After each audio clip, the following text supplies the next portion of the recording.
신의 존재를 확인하는 방법?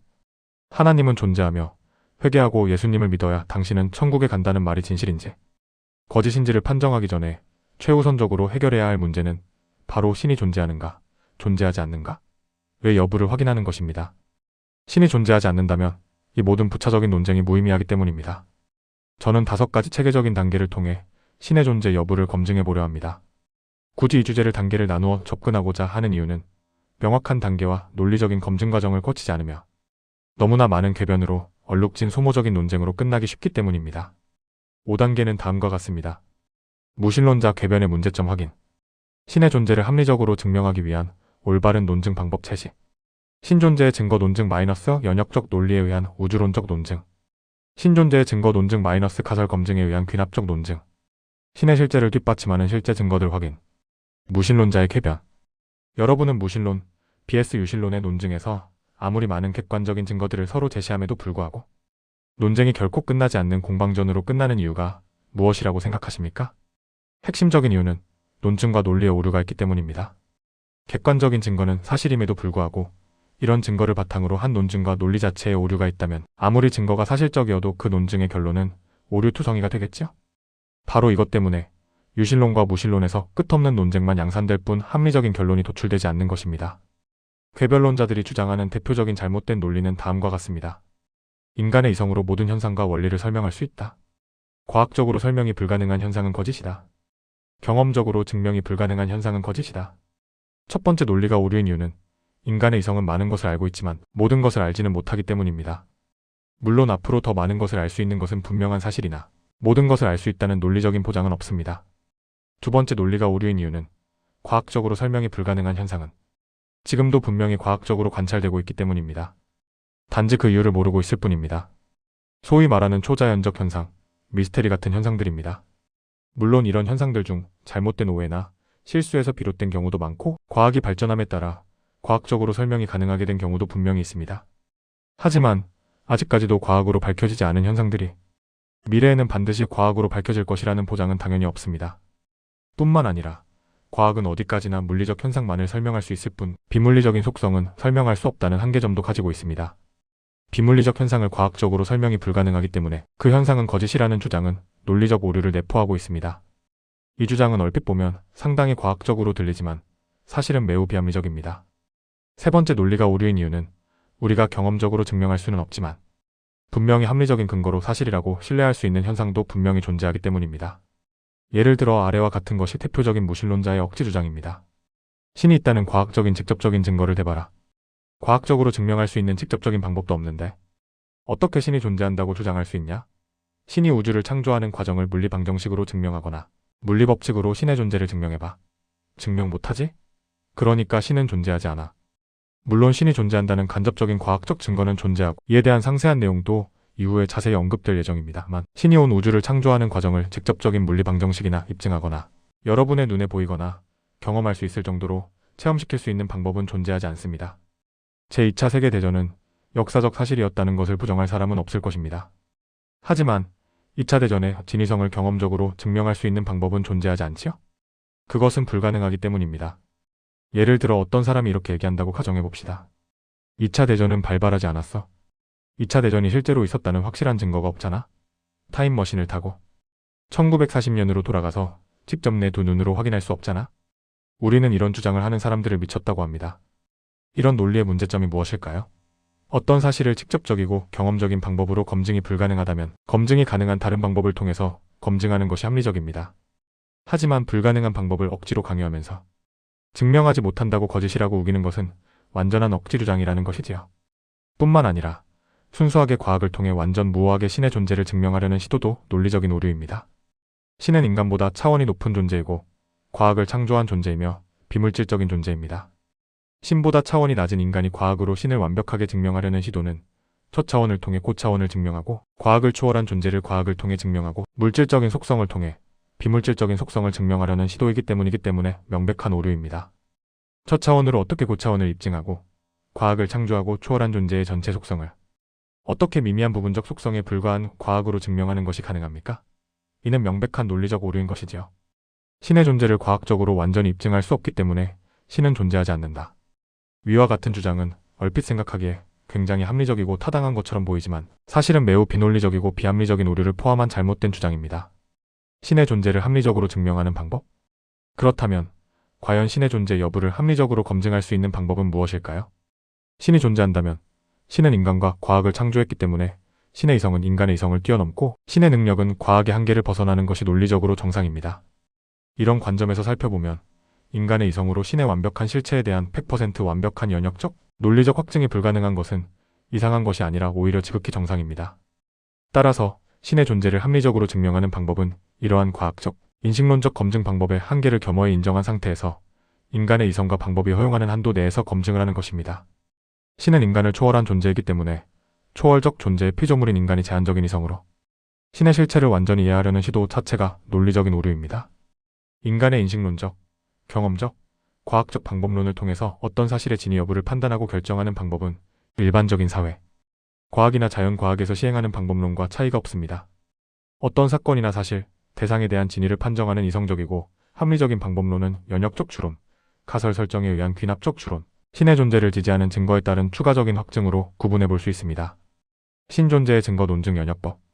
신존재를 논할 수 있는 첫 번째 방법은 연역적 추론입니다. 연역적 추론은 증명이 필요 없을 정도로 자명하게 참이라고 인정되는 전제, 즉 공리에서 출발을 해서 논리적인 토출 과정 일반적으로 3단 논법을 통해 추가적인 진리를 얻어내는 방법입니다. 예를 들자면 열심히 일하고 노력하면 보상을 받는다 라는 공리가 있다고 가정합시다. 여기서 내가 열심히 일하고 노력했다고 가정합시다. 열심히 일하고 노력하면 보상을 받는다는 공리가 참이고 내가 열심히 일하고 노력했다면 내가 보상을 받게 된다는 논리를 도출해낼 수 있지요. 전제가 참인 공리이고 논리 도출 과정에 문제가 없다면 내가 보상을 받게 된다는 도출된 논리 또한 진실임을 알 수 있지요. 신의 존재 여부를 알 수 있는 방법 또한 연역적 추론 과정을 통해 알 수 있습니다. 그 전제가 되는 공리는 모든 존재하기 시작한 것에는 원인이 있다라는 공리입니다. 막연하고 애매모호해 보이는 이 공리가 대체 신의 존재 여부와 어떤 연관이 있는지는 아래에서 상세히 설명하겠습니다. 신존재의 증거 논증 귀납법. 신존재를 논할 수 있는 두 번째 방법은 귀납적 논증입니다. 귀납법이란 여러 가지 정보와 증거를 수집하여 그것의 공통적인 속성을 발견해서 추론하는 방법입니다. 그런데 어떤 사실의 진위를 검증하거나 확인하기 위한 방법론으로는 가설 설정에 따른 확률적 귀납 논증이 표준적인 방법으로 널리 이용됩니다. 쉬운 예를 들어보겠습니다. 어떤 피고인이 살인 혐의로 기소되었습니다. 판사가 정말로 이 피고인이 살인을 저질렀는지 아니면 억울한 누명을 쓴 것인지 판별하기 위해서는 무엇을 해야 할까요? 판사는 증거 수집에 앞서 가설 설정부터 해야 합니다. 판사는 이 피고인이 실제로 살인을 저질렀을 가능성 혹은 살인을 하지 않았을 가능성 두 가지 가능성을 일단 모두 염두에 두고 가설을 설정해야 합니다. 가설 설정 이후에는 가설을 진위를 판정하기 위한 증거 수집을 시작합니다. 혈흔, 지문, 목격자의 진술, 알리바이 유무, 정황 증거, 증인 등 다각적인 측면에서의 증거가 수집됩니다. 판사는 증거를 종합하여 피고가 살인을 저질렀을 가능성을 강하게 지지하는가, 피고가 무죄일 가능성을 강하게 지지하는가를 판단하게 됩니다. 물론 상반되는 증거도 얼마든지 있을 수 있습니다. 이와 같이 상반되는 증거가 공존하여 무엇이 진실인지 판정을 내리기 힘든 경우에는 증거의 신뢰도가 강하거나 증거의 개수가 많은 쪽의 주장을 진실로 채택하게 됩니다. 이때의 판단의 신뢰도는 수학적 확률로 표현됩니다. 앞에 예에서 피고인의 살인 여부를 확인할 직접적인 방법은 존재하지 않습니다. 따라서 우리는 간접적인 증거들을 수집한 후 이런 증거들이 종합적으로 피고의 살인을 증거하는지 무죄를 증거하는지를 확률적 진실성으로 검증하게 됩니다. 예를 들어 9명의 진실한 증인들이 무죄를 주장하고 한 사람의 거짓 증인은 살인자라고 주장하는 과정을 생각해 봅시다. 우리는 비록 피고인이 100% 무죄라고 논리적으로 단정할 수는 없어도 피고인이 무죄라고 결론을 내리는 것은 대단히 높은 확률의 신뢰성을 가진 합리적인 믿음이라고 할 수 있습니다. 확률 따위는 필요 없고 100% 완전 무하게 그 사람이 범인이라는 직접적이고 논리적인 확증이 없으면 믿지 않겠다고 주장하는 사람은 쾌변론자입니다. 과학적이고 합리적인 연구 방법론에서 어떤 대상이나 사건의 진위 여부를 판별하는 기준은 결국은 이러한 귀납적인 다양한 증거, 수집을 통한 가설 검증 방법입니다. 여러분은 가설 검증에서 참 혹은 거짓이라고 결론을 내리는 결정적인 요인은 논리적인 확증이 아니라 수학적 혹은 경험적인 확률이라는 점을 아셔야 합니다. 그렇기 때문에 말도 안 되는 100% 확실한 경험적 확증, 논리적 확증만을 요구하는 사람은 논리적 오류를 범하고 있다는 사실을 알아야 합니다. 왜냐하면 그들은 자신이 믿고 싶어하는 대상에는 관대한 기준을 적용하고 믿기 싫은 대상에 대해서는 말도 안 되는 억지 검증법을 강요하는 이중적인 기준을 적용하기 때문입니다. 이런 관점에서 신의 존재를 가설에 따른 귀납적 추론으로 검증하는 방법은 신의 존재, 혹은 부재의 양방향의 가설을 세운 후 합리적인 방법론들을 동원해서 증거를 수집하여 검증하는 방법입니다. 이를테면 과학적 증거들도 있을 것이고 초자연적인 현상도 있을 것이고 신의 존재를 증명하는 역사적인 자료들도 있을 것이고 어떤 개인적인 경험들도 있을 수 있겠지요. 예를 들어 과학적인 증거를 통해 검증해 본다면 다음과 같습니다. 먼저 다음과 같이 과학적인 관점에서 양방향으로 가정을 합니다. 가정 1. 신은 존재하지 않는다. 온 우주와 만물, 모든 생명체는 우연히 생성되어 알 수 없는 자연의 랜덤한 프로세스에 의해서 형성이 되고 진화되어 왔다. 가정 2. 온 우주와 만물은 전지전능한 창조주 하나님이라는 신적인 존재에 의해 치밀하고 조직적으로 설계되고 창조되었다. 다음 단계에서는 우리가 경험적으로 그리고 합리적인 방법론에 따라 진실로 인정되는 사실을 수집합니다. 그 다음에는 여기서 인정된 과학적 사실들이 무신론적 가설과 유신론적 가설 중 어느 가설을 더 합리적으로 지지하고 모순이 적은지를 검증함으로써 어떤 가설이 참인지 검증합니다. 과학적 증거가 아닌 다른 증거들에 의한 검증 방법도 마찬가지입니다. 모든 증거들을 수집해서 종합한 결과 많은 증거 그리고 보다 신뢰도와 확실성이 증거가 유신론과 무신론의 가설 중 어떤 것을 더 확실하게 지지하는지를 검증함으로써 우리는 진실을 찾아냅니다. 신의 존재를 지지하는 경험적 증거들. 마지막 검증 방법은 신의 존재를 지지하는 경험적 증거입니다. 일반적으로 연역적 방법과 귀납적 추론. 두 가지 방법 모두에 의해 지지가 되는 가설은 참이라고 강력하게 확증할 수 있습니다. 그런데 제가 경험적 증거라는 요소를 추가한 이유는 신이라는 존재 자체가 인간의 이성의 한계를 초월한 존재이기 때문에 사변적이고 공허한 이성의 산물로 느껴질 수 있기 때문입니다. 아무리 연역적 방법과 귀납적 방법을 통해 신의 존재를 확인했다고 하더라도 우리가 실제로 체감할 수 있는 방법이 없다면 너무나 막연하게 느껴진다는 의미입니다. 따라서 정말로 신 그리고 특별히 기독교에서 주장하는 하나님이라는 유일신이 존재한다면 그 하나님이라는 전지전능한 신적인 존재가 단순히 인간의 이성과 논리적인 사고 과정에서 만들어진 허상이 아니라는 것을 인간의 수준에서 실제적으로 인지하고 경험하고 체험하고 검증할 수 있는 수단이 있어야 한다는 말이지요. 신이 있을 것이라는 연역적인 증거도 찾았고 귀납적인 증거도 찾았다고 칩시다. 어딘가에 신이라는 존재가 있을 것이라는 결론까지 얻었다는 데까지 성공했다고 칩시다. 하지만 신이 자신의 속성과 존재 가능성을 부분적으로라도 인간이 경험할 수 있도록 허락하지 않으면 우리는 그 신의 실체를 느낄 수 없겠죠. 과연 진짜로 그 신이 존재한다면 우리 인간에게 다음과 같은 실제적인 증거를 보여주어야 합니다. 나는 실제로 존재한다.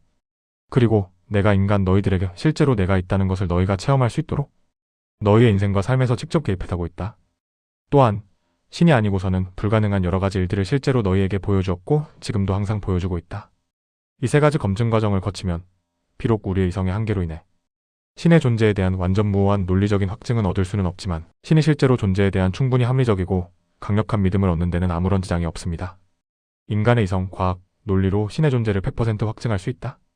따라서 그런 방법으로 확증이 불가능하면 신은 존재하지 않는다 라는 억지 논리에 대한 저의 대답은 다음과 같습니다.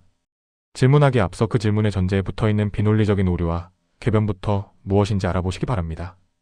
이성적인 지성인이라면 말도 안 되는 억지 주장을 고수할 것이 아니라 인간의 이성과 방법론의 한계를 냉정하게 직시하고 인정한 상태에서 그 방법이 허용하는 범위 내에서의 합리적인 검증 방법을 적용하고 결과를 인정해야 합니다.